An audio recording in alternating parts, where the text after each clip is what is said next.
व्यवहार म्हणजे काय आणि व्यवहाराचे किती प्रकार मोडतात त्याच्याबद्दल तुम्हाला सांगणार आहे. हा आहे व्यवहार, याला इंग्लिशमध्ये ट्रान्झॅक्शन असे म्हणतात. तर व्यवहार हे दोन प्रकारचे आहेत. एक आहे मौद्रिक व्यवहार आणि दुसरा आहे अमौद्रिक व्यवहार.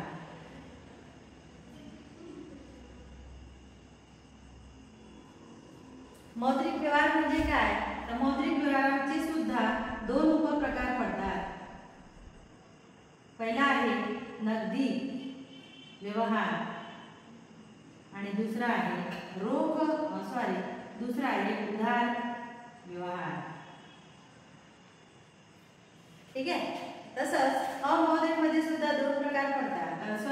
अमौद्रिक म्हणजे ज्यामध्ये वस्तूंची देवाणघेवाण केली जाते त्याला अमौद्रिक व्यवहार असे म्हणतात. वस्तूंची देवाणघेवाण.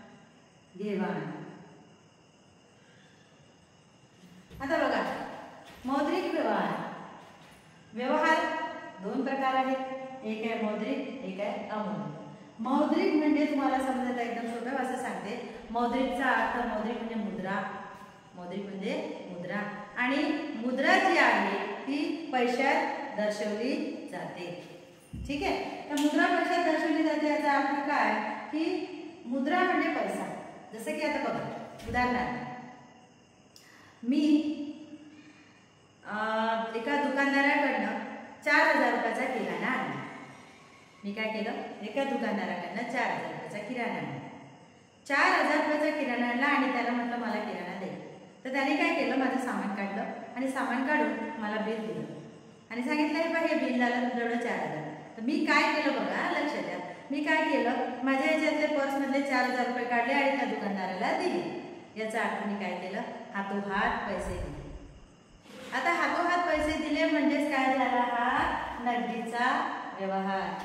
Given the cash on that time of the payment of the grocery. म्हणजे किराणा जो घेतला त्याचा पैसा मी त्याला हातोहात पेमेंट केलं, शोधन केलं, त्याला म्हणतात नगदीचा व्यवहार.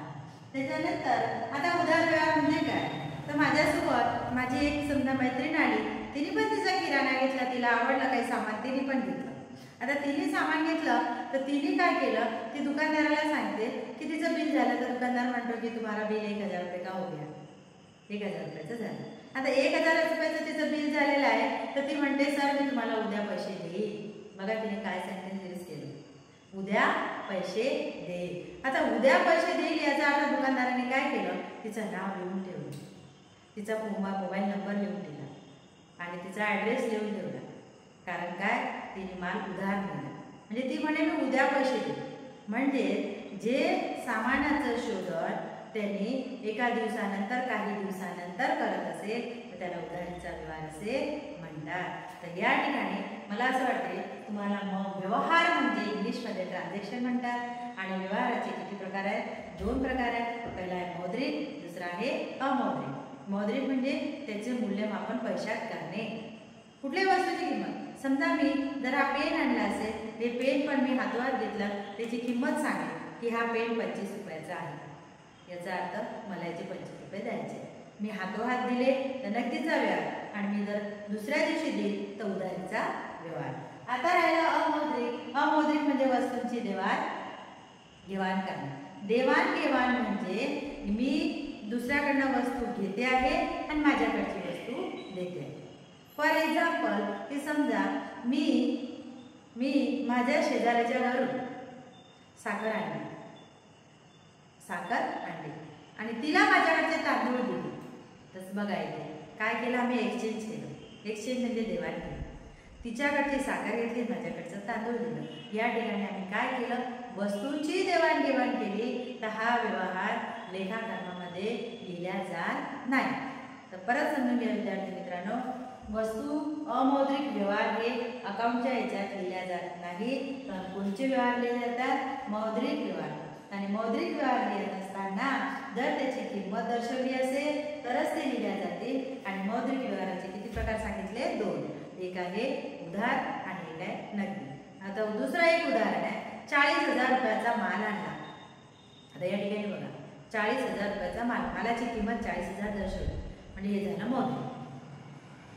इमारत 1 लाखाची आहे, इमारतीची किंमत 1 लाख दर्शवली, तर ही झाली मोजणी.